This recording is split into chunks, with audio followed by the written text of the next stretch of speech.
Hey, welcome to Formidable Fabrications once again. Today we have a different project. So this customer came to me with a last minute project. So this is what we got here. We got this piece of equipment. It's called a core drill. So this drill slides up and down on this, and that drum goes and bores holes into like concrete, brick, I guess stone too. But this drill is usually mounted on the wall. It's usually mounted on the wall in those holes. And let me see, find a wall. Okay, here we go, here's a wall. So the machine is mounted on here with holes in it that hold it in place. So they'll drill a small hole. Anyway, pretend there's two holes in my hand.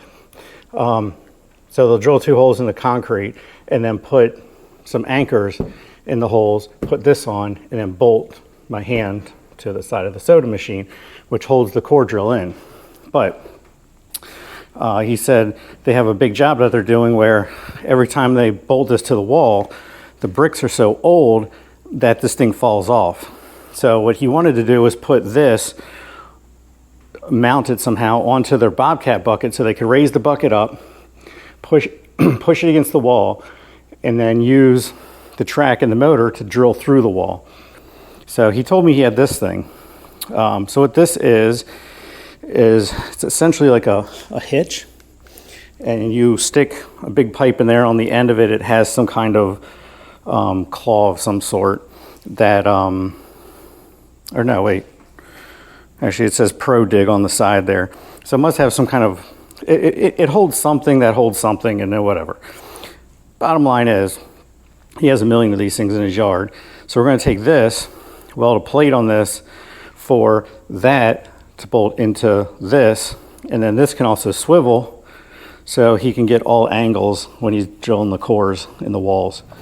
All right, by my calculations, it looks like I need a little over 36 inches of steel to make this effectively work, which I think I can use this right here.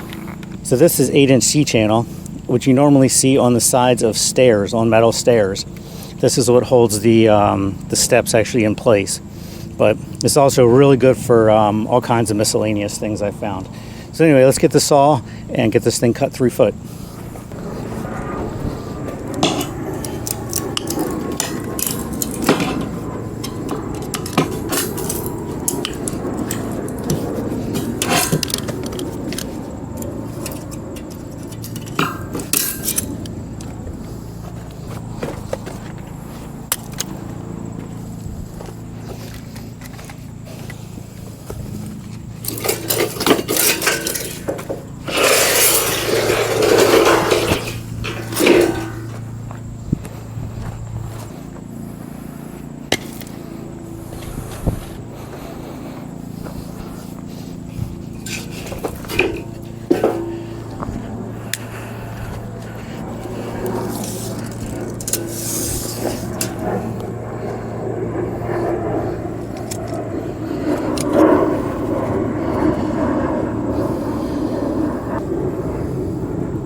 All right, so next what we need to do is fit this piece onto here. So this has to be centered on here, up and down and left and right, and has to be perfectly straight up and down. So that'll be the next challenge.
So we got this welded on.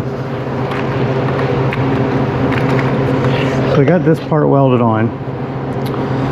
And now I just want to fit some gussets diagonally, just so when they're pushing on this against a wall and the drill is drilling in and pushing back, just so there's no flex on this over time, especially if they're like unloading or loading this in and out of their truck, or it's just sitting there. Chances are that this could get a little bit of damage to it or just warp over time. So I'm thinking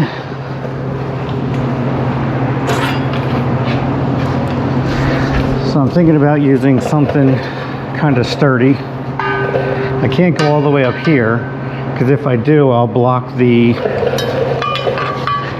ears sticking out over here. So I got a line drawn where I can't go any higher.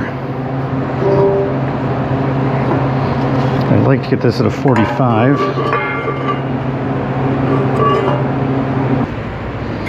It's right there.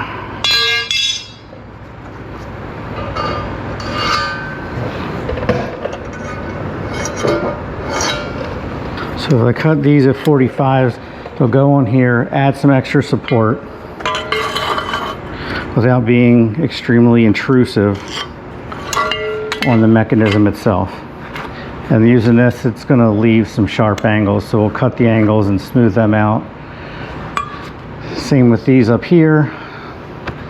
And once I get this, so I'm going to cut 4 of these, weld them to each side, top and bottom.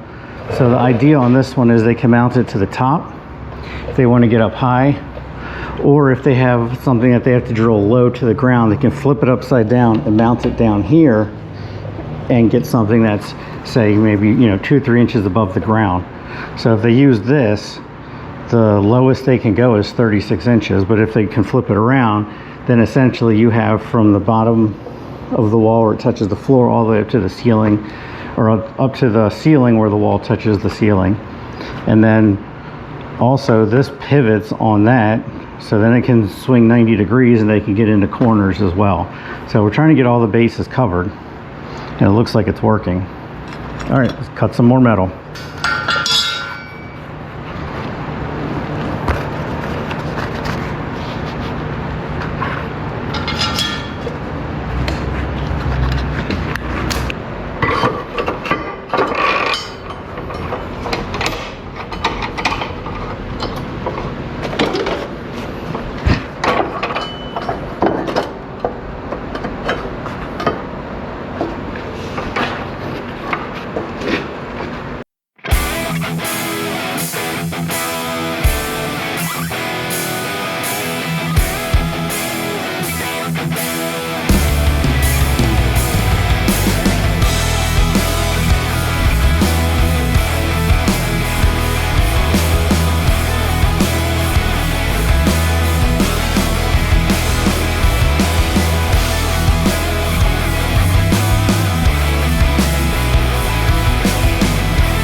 Okay, as you can see, we got the core drill mounted on the mount that I made.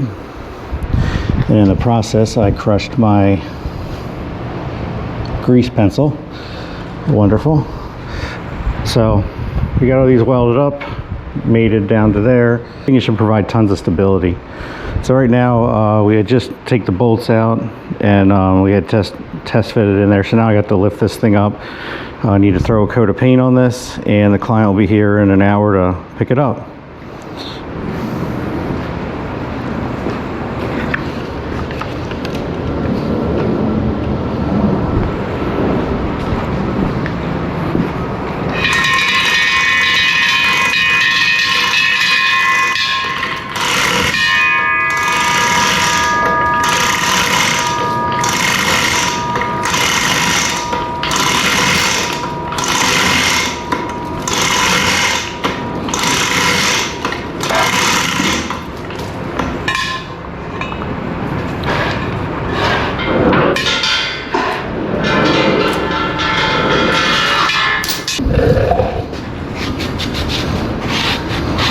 So for cleaning my metal before I paint it, my favorite thing to use is acetone.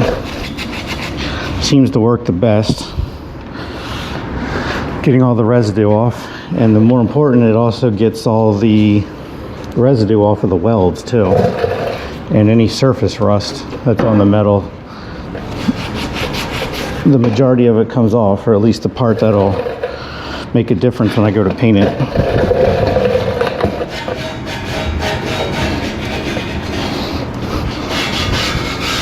So if you need to paint something, clean it with acetone first. Makes a heck of a difference. And if you don't have acetone, lacquer thinner is a good second. A lot of people say mineral spirits, but I don't care for mineral spirits because it's too oily.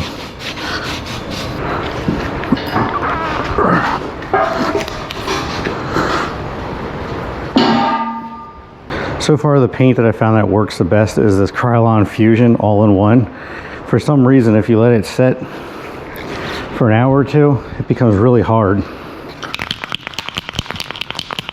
I used to use Rust-Oleum Professional, which was good, but it takes so long to dry. And if it's humid outside, it won't dry for like a week or two.